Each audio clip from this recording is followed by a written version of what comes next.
好，而家可以直擊啦！我而家間屋零死角啦，零死角嘅原因唔係因為間屋而家好整齊，係因為我已經唔再驚人哋覺得我間屋亂啦。我呢個背景啦，好明顯就係一個斷捨離嘅成果啦。咁咧，我就只可以講啦，因為已經消失晒啦嗰啲嘢。原本咧，呢度係有2個大嘅櫃嘅，去到咁高度啦，咁高嘅2個大櫃，咁即係呢度咁樣一個，呢度咁樣一個，跟住之後咧上邊咧就係嗰啲宜家家私4方形嗰啲 box， 陣間我俾你哋睇啦，就係4個 box 喺呢度上面，跟住再上面咧係再多一個層架，個層架係鋪滿晒嘢嘅，跟住之後咧就呢度呢一嚿嘢咧，本來係喺呢度嘅。咁而家今日因為我係開 live，所以我就整咗呢個 set up 啦。咁原本呢嚿嘢咧，而家暫時係喺嗰邊嘅，陣間可以 show 俾大家睇。咁呢張台咧係褪後咗1尺咁啦，即係呢張台本身係咁樣，跟住我就坐喺呢個位咁樣嘅。咁而家就變成咗咁樣啦。咁咧好神奇，曾經咧，好我整翻近啲先，如果唔係大家見我唔到，太遠啦。又有啲古仔講啊呢度。咁咧就本來咧，咁我開 live 啦，咁一直開 live 啦，咁我就有個好朋友，咁佢就俾咗一個意見我，因為佢係我好德高望重嘅朋友嚟嘅，咁佢就俾咗一個意見我，佢就話：你不如你後面個 backdrop 真係好有問題啊！你咁樣真係唔 OK 啊！你開 live 咁樣。咁跟住之後，佢就話你一係你後面擺好似舒老師嗰啲畫啊咁樣啦，整到靚靚地咁樣，後面舒舒服服啦咁樣。咁當時咧，我諗下嗰次係幾時講？佢係上年嘅7月同我講嘅，我記得好似係咁上下啦。咁跟住之後我就話：唉，邊有可能啊！我揾勻成間屋，只係可以即係之前嗰個 set up 啦，只係可以做到咁樣係最乾淨噶啦，咁樣邊有可能啊？咁樣我係完全冇諗過喺大半年之後係可以發生到一個咁樣嘅背景噶，係啊，而呢一樣嘢嘅發生係好神奇，就係因為嗰一個第一下嗰個洞咯，呆咗，我真係呆咗。然後咧最神奇嘅嘢係咩咧？係因為間屋嘅其他位置仍然係好混亂噶嘛，淨係得個廁所係似翻一個廁所嘅啫嘛。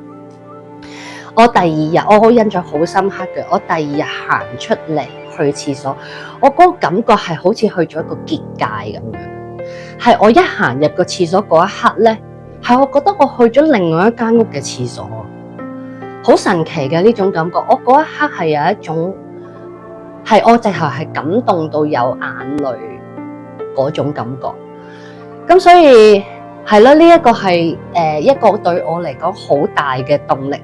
去繼續做，因為嗰個 impact 實在太大啦，即係我未試過係咁樣一種咁樣嘅感覺，就係我俾每一樣嘢都有一個屋企，佢有佢自己嘅一個位置，佢係 suppose 係喺度嘅。如果有一啲新嘅嘢咧，我會重新俾一個新嘅位置，呢一樣新嘅嘢，而我亦都會 rearrange 本來喺度嘅嘢，佢係咪會去搬屋企咧？佢係咪要搬去另外一個位置咧？咁樣，咁有咗呢個咁樣嘅 system 咧，係好，我唔知點形容，即係我會覺得得心應手好多。喺人生上面都唔係淨係喺間屋度，因為如果我哋每一個人都係喺一間屋入邊，喺自己間屋入邊咁即係逗留得最長時間啦，咁間屋係咪自己嘅 ideal 想啲咁樣嘅係好重要咯。我係冇諗過我係可以清走啲嘢，我冇諗過我有咁能力可以變成咁樣，所以係咯，原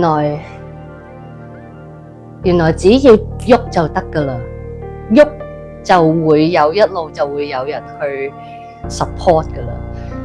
咁當然越嚟會越難去揾到人一齊去協助，跟住當越嚟越難揾到人協助嘅時候咧，我撻着咗個 turbo 咧，我拆咗個櫃，然後我鋸咗個櫃，然後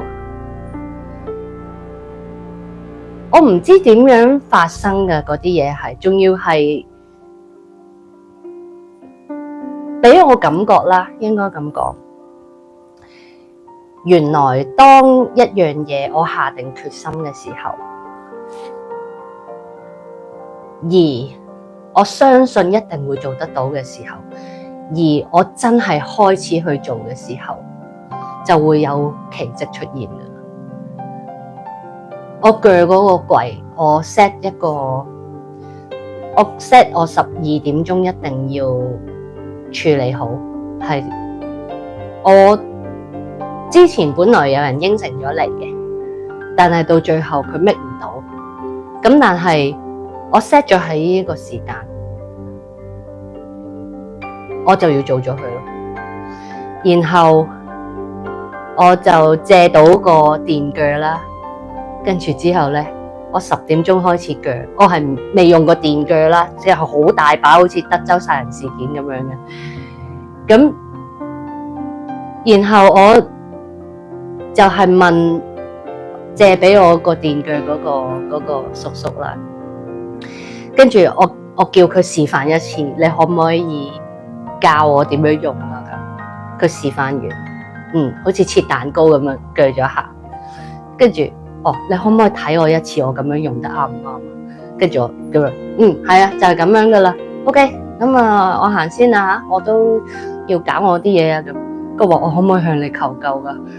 跟住之後佢你可以即管向我求救嘅，不過我可能都忙緊啊咁。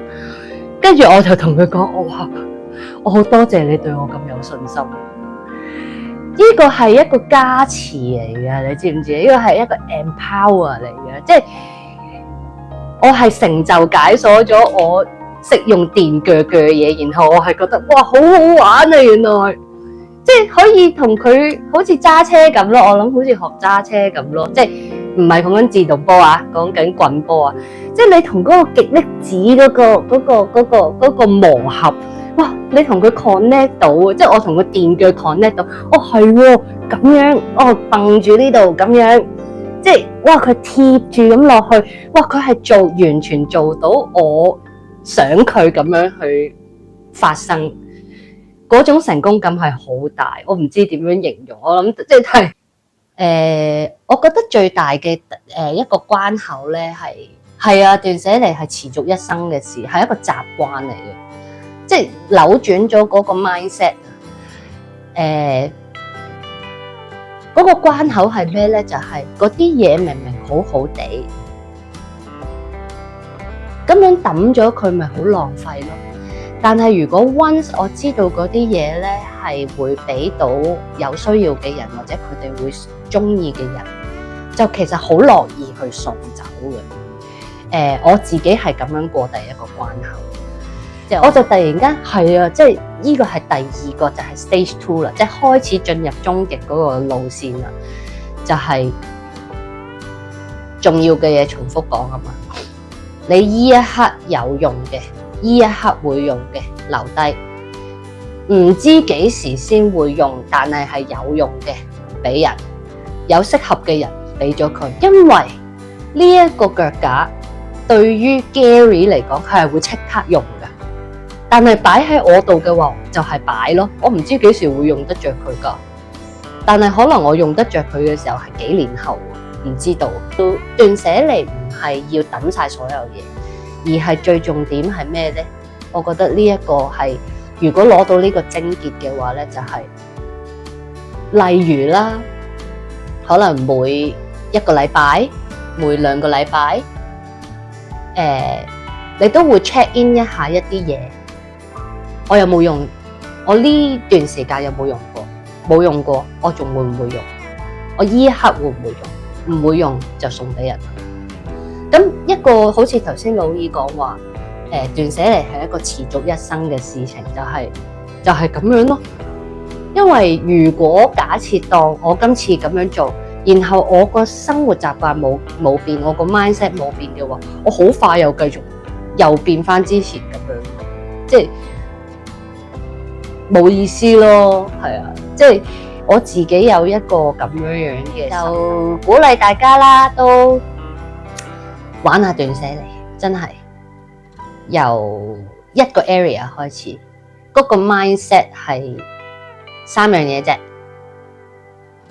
抌咗佢，送俾人，留低；抌咗佢，送俾人，留低。點樣揀呢？而家即刻用嘅，留低；唔知幾時用嘅，送俾人。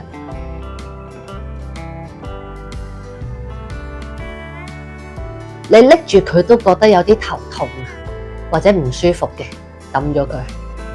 其實 feel energy 唔係一啲咁 we want 嘅嘢，個個都 feel 到嘅。